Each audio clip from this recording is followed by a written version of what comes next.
All right. So let's go to the Children's Healthcare of Atlanta training ground and catch up with Maddie and Jason and find out their take from the Chris Henderson end of season media availability.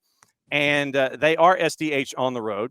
And so now that the availability has been done for probably about 40 minutes or so, whoever wants to jump in first, takeaways from the Chris Henderson press conference. We did kind of get some greatest hits on social media, but for the more in-depth thoughts, I wanted to go to you two. So what did you think? Yeah, I mean, you're not going to talk about anything super specific in this because you are in the midst of a coaching search. And I think Chris is dead on in what he said. Like, you're not going to say anything here that gives somebody who maybe hasn't done an interview an advantage in knowing exactly what the team wants. So, you got to play the game a little bit. I think the things that jumped out to me that I probably took away the strongest were he wants this team to be attacking. He wants this team to be on the front foot. He talked about it specifically, how he wants this team to play at home. He also agreed that this team needs to be more resilient, tougher, more difficult to beat on the road. And it goes back to some of the things that, we've talked about and Pineda talked about and Valentino talked about and Dyla talked about in terms of the team needing to not be as nice and needing to, not be as soft. I think those are things when you start to look at upgrading the roster that are going to be an important element of it. I think the biggest thing that I take away that was an answer to me, because I asked him about kind of what he's learned from this past year and how it's affected how he sees the game and building a roster. And he went into, towards the end of it, how a strong bond is a common thread through a lot of the teams that he's had or seen that have been successful. And look, this is the thing that you have in Chris Henderson. He knows this league, every evolution of it. He played in it. He won trophies as a player. He has been a coach in it, short period of time as a coach, but he's been a sporting director and various roles in that side of things in two big clubs in Seattle and Miami. And he's had success, but he's never had a season like he just did. So I think that kind of season can reinforce some of the things you believe, but also maybe allow you to see some things that you might not have seen before. Yeah, I think for me too, what stuck out to me is I leaned more heavily into talking more about the academy and the youth side, because that was a big focus, especially with, the area that we're in now is obviously part of this new extension of everything. And that came with a lot of the academy features, new gym and everything in that regard. So I think one thing that stood out to him this season, one of the big positive points was the youth and seeing a lot of that growth from the youth. Luke Brennan's a big one. Jaden Hibbert's one that came from the twos coming up too, but still in that same role of young talent. Cooper Sanchez, Dominic Chonkwe.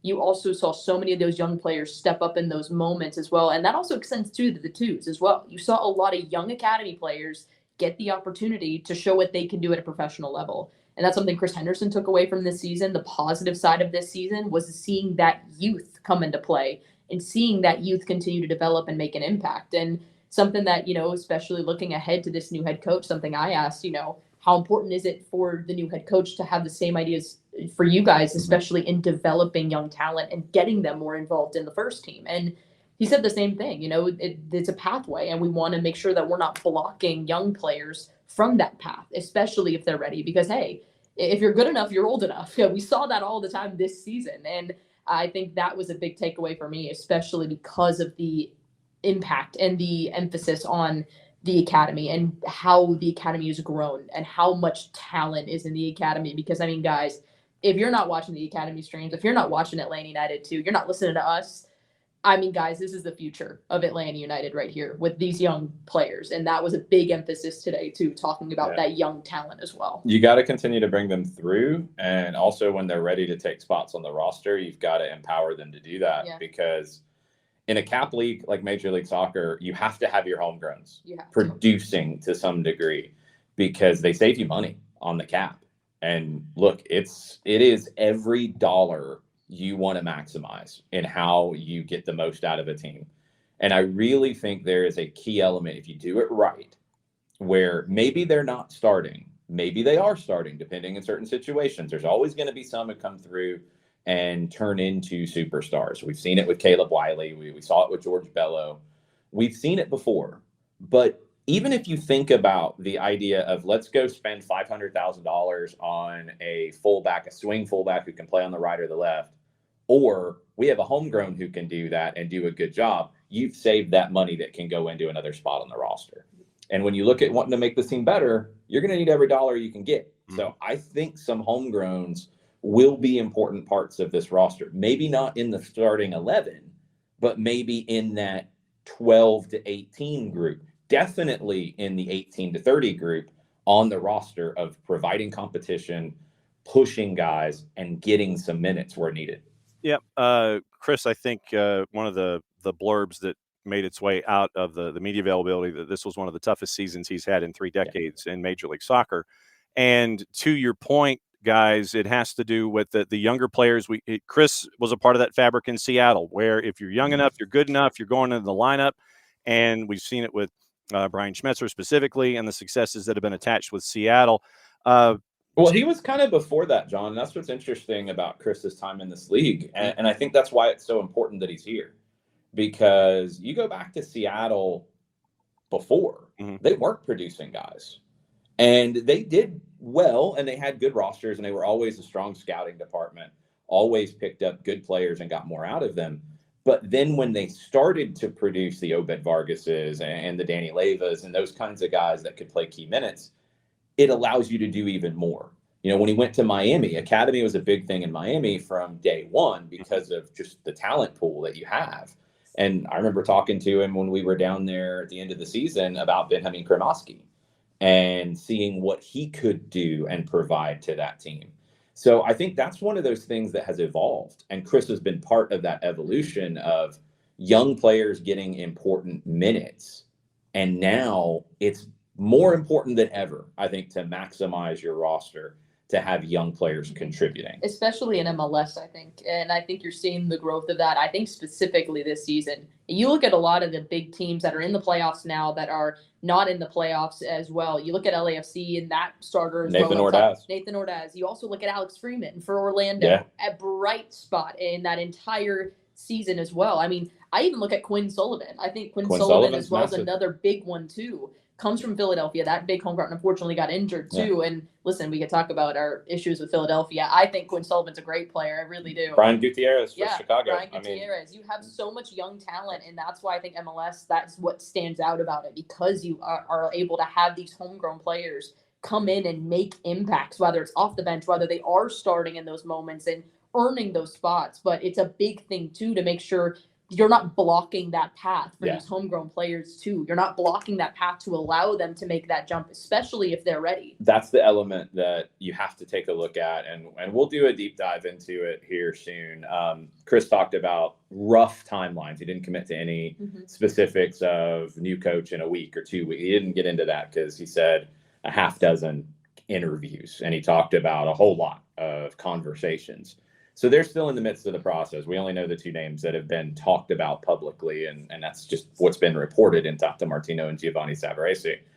I kind of went into the philosophy, the mechanics of that last night on Atlanta Soccer Tonight. Shameless plug. Go listen to it on Off the Woodwork.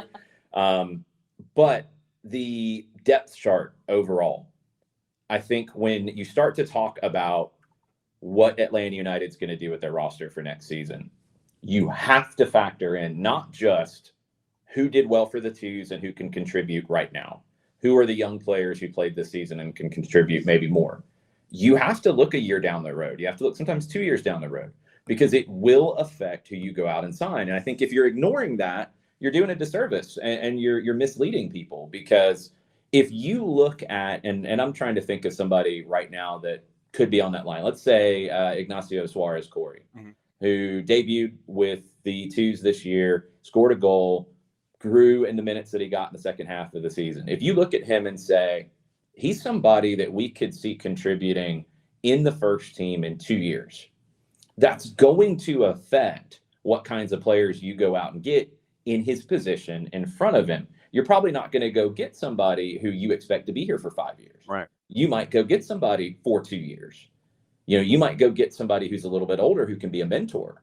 You look at it differently. So to say the roster is 30 guys and this is what you have to do to fix it, you have to look at the second team. You have to look at the U18s. I think you have to look at the U16s and look at who could be coming through. Because, I mean, that's why you saw the influx, too, of the signings with Jonathan Ransom as well as with Donaldson, too. It affects what you're going to do at goalkeeper. What you're going to do at goalkeeper, because that's also a conversation, too, especially with Brad Guzan retiring as well. You're now looking at what's going to happen in the goalkeeper position. You got three guys under contract, either second team, first team. You've got Hibbert, who's just over 20. You've got Ransom, who went to the U17 World Cup with Canada.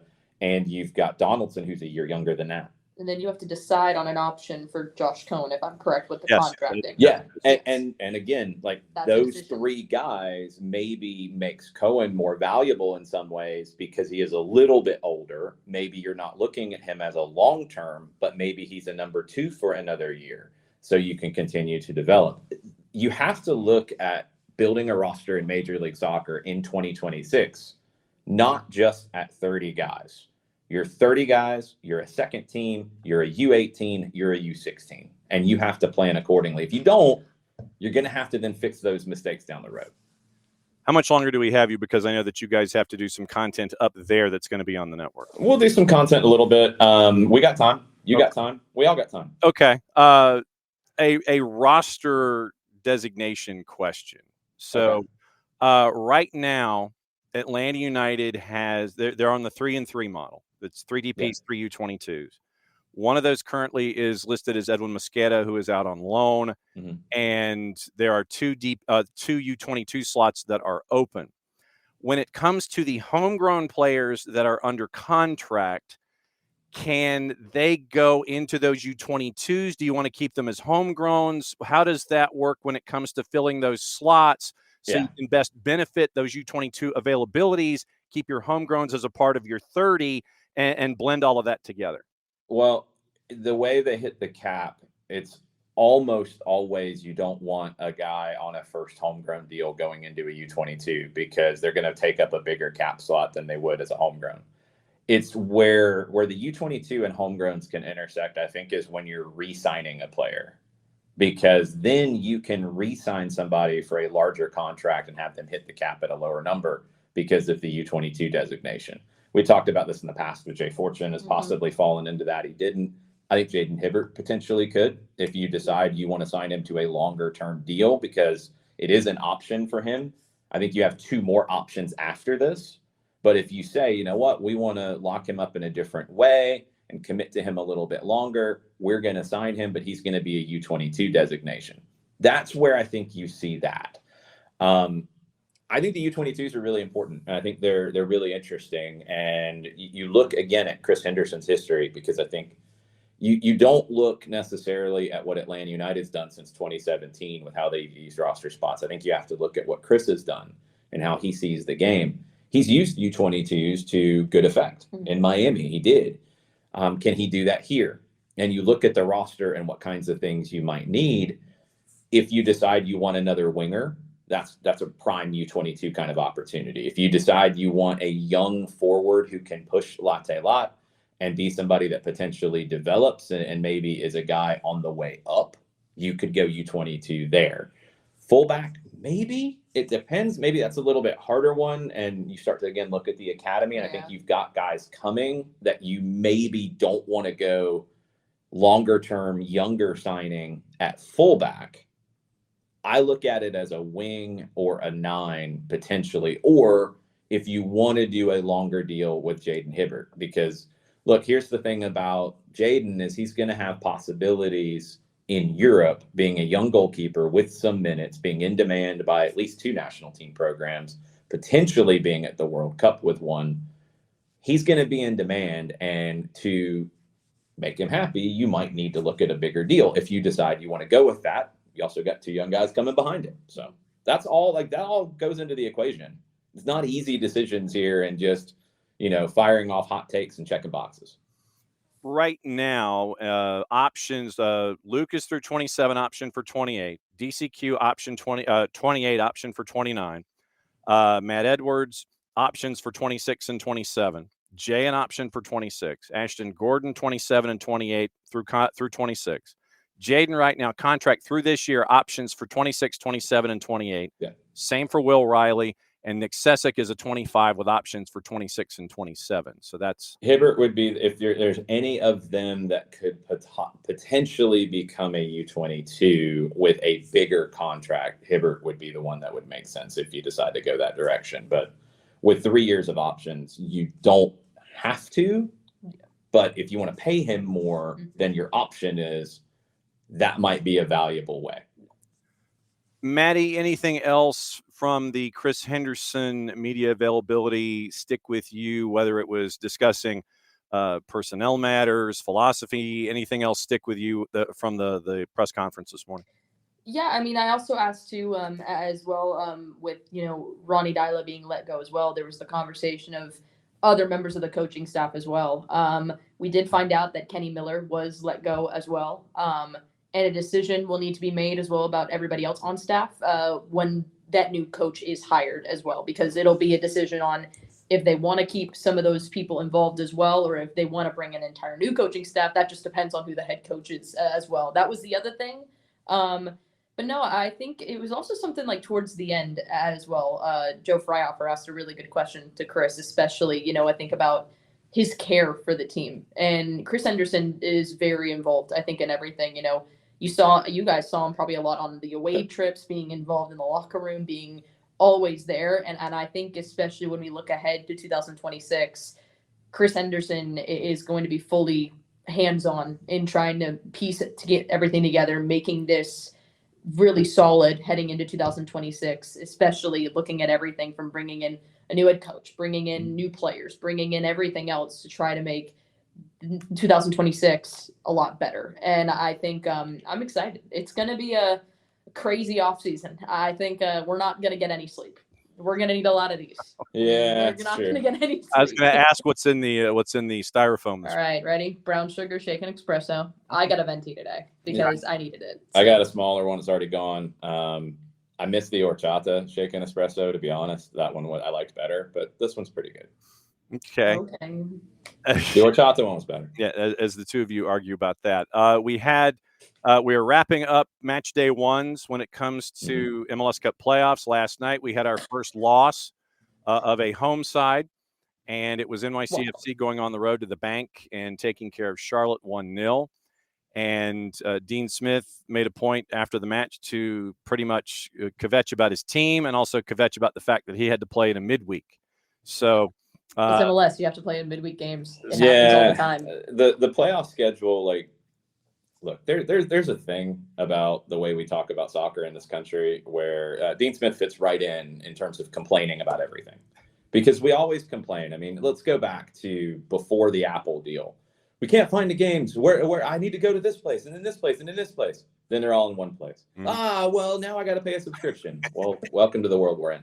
We want consistent start times. Okay, here's consistent start times. All the games are at the same time. Then I can't watch all the games I want to watch. Let's stop doing this. The playoffs, everybody talking, the games are at the same time. I want to watch them all. Okay, we're going to have some on Mondays and Tuesdays. From what we had heard before, the Monday and Tuesday games have done well for the league. 6:45 start time, I might push a little bit against that. I don't know why that was the best way to go. But you have a home playoff game. Your team won, how many games in a row did they win? 9? Yeah. Kind of second half of the season. Yeah. They have had the best year they've ever had. To not have more people in the building is a shame. And that needs to be discussed on the Charlotte side internally as to how that happened, in my opinion. But the complaining afterwards, I'm sorry, you had 30,000 plus. The fans or the empty seats or whatever had nothing to do with getting beat. It didn't. NYC had that game in full control the minute kickoff happened. Yeah, they were the better team. You had opportunities to try to equalize and try to find something, and you couldn't find something. That because there was only 30,000 people in the stadium. I love that we're only 30,000. Only 30,000. Only 30. And I'm like the fact that that's the complaint too, and not the fact that, hey, our team did not perform well. The fact that that's the conversation, now you got to go to a place where you're on the road now, and now you have to win that game against NYC at NYC. Mm-hmm. You put yourself in that position, and a lot of people say you don't have Pepe Beal, you don't have Zaha, but I mean, Zaha did that to himself. Yeah. BL, huge loss. Yeah, that's a huge loss because I think he was arguably one of their best players. I think he made that team really go. I think he elevated them. But to me, they're not one of the top teams in the East. I think Miami is the team to beat. Yep. Yeah, they're going to have to do it on the road when you get to the later rounds. But when you get to this stage for me, and I've had this conversation about looking ahead to the World Cup next summer, and, this is kind of a similar situation when you're getting into knockouts and playoffs. You have to have somebody who can go win the game for you. You have to have people you can trust. You have to have game breakers. Miami's obviously got that in spades. They have the best one. LAFC's got that. I think that's your final. LAFC Miami. Yep. I've said it from the beginning of the postseason. Cincinnati, I think, has that in Evander. I think he can be that guy. For sure. Listen, I'm going to say something. And I think dark horse, Chicago. I don't know. No. I feel it. I feel something. I don't know. They got to win 2 games now. I don't see it. Maddie's really feeling her case of the Zinkernoggles. I think that's what she's. Well, he's hurt. He hurt himself in warm-ups. So, that's the problem. And that's why I don't think they go. I don't know. You can't lose your best player and advance in that way. I just don't see it. I don't think Philly was convincing. No. I think Cincinnati and Philly and Miami, I like Miami the most out of that. I do. Out west, I think Vancouver is going to push LAFC all the way. I think Minnesota is going to be a pain to deal with. Yeah. But LAFC, and we'll see tonight when they host Austin, to me, I agree. They are the most explosive team in the league. I agree. They have been the best since Sonny showed up. If you get an LAFC Miami final, yeah, that exactly. And I think that's where I would be looking at my juice boxes is LAFC and Miami. Oh, yeah. Miami, I do think can go on the road in an Eastern Conference final and win. I don't think they're going to keep anybody, scoreless. I think they're going to have to outscore them. It's going to be like a 3-1, a 2-1, a 4-2. It's going to be kind of wild like that. Because defensively, they have an issue, but they've got the ultimate guy in Messi, and he's got a lot of support now. So I think it's Miami and LAFC. I think LAFC is the favorite to win it all, and it's been a good postseason so far. Been pretty fun. You've had drama, you've had some chaos.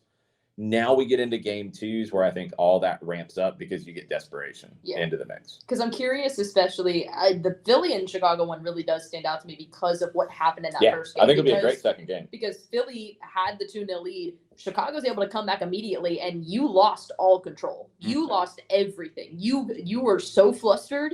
And that, to me, shows, especially when that happens for Philly and any other match going forward, especially if they face a Miami, they're going to get scored on. And if that's the response after you get scored on like that, that's not good. Can somebody get me the gif of Kai Wagner on the ground holding his neck like he got hit in the neck? It looked almost like the meme of the guy in the casket in the back of the flatbed truck. And then he sits up and starts, getting up and wanting to talk about it. Like he's literally laying there holding his neck like somebody jabbed him with a pencil. It was ridiculous. Yeah, it's one thing too with that whole situation as well. It happens. I think Gutierrez handled it perfectly. He handled it great. Yeah. And then obviously with the red card, there was no need for you to come in. There was no need for you to come in and start that. That I think red card felt quick for me. But I agree. I don't think you should have come in the way you did because you weren't involved in that regard. Sure. I do think the red card is a bit much because for me looking at it, unless we're looking at extreme hands to the face, I didn't see it. No, and I think Wagner's reaction got the red. I think so too, but I don't know. That match is really intriguing, especially going to Chicago. I think Chicago. Interesting. I think Chicago wins the second game. I think it goes. I think to 3. so too. I think they do, and then it will go back to Philly, and that will be an absolute chaos. Philly wins the third. I think Cincinnati gets through in 2. I think NYC gets through in 2.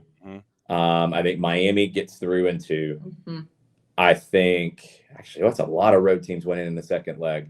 No, I don't trust Charlotte. Maybe Columbus They would be the one that I would probably look at the most. I could maybe maybe 5%. I could see Nashville Nah, possibly. I don't see it. But I don't know if that. No. I'm leaning more towards Miami. I don't see it. Too. Out west, Yeah. I think Seattle will win game 2. Mm-hmm. I think LA will win in 2. Mm-hmm. I think they'll win 2 games. Yeah. Vancouver, I think, will win in 2. San Diego, I think they will win in 2, especially if they get Chucky Lozano back, and that's kind of a boost to them, almost an internal boost. You self-created it because Chucky lost his head about being substituted. Yes. But you get him back, and it's a boost to the team. So I think second legs will be fun. There'll be a couple road teams that win. Yeah. But yeah, it's been a good playoff so far. There's that. There's the managerial carousel. There's so much going on right now just in MLS and in this country. It's going to be a very busy next few weeks. Yes, as it always is. Guys, I know you got stuff to do, and thanks for dropping by, especially after the Chris Henderson media veil. Glad that you were able to go into a hermetically sealed booth and catch up with us from the Children's Healthcare of Atlanta training ground. Obviously, we'll keep an eye out for everything, set our notifications for what you guys have to say and your takeaways that are here and there in Marietta. As always, guys, don't be strangers. We'll catch up with you soon. Thanks for dropping by after live events and things. Adios.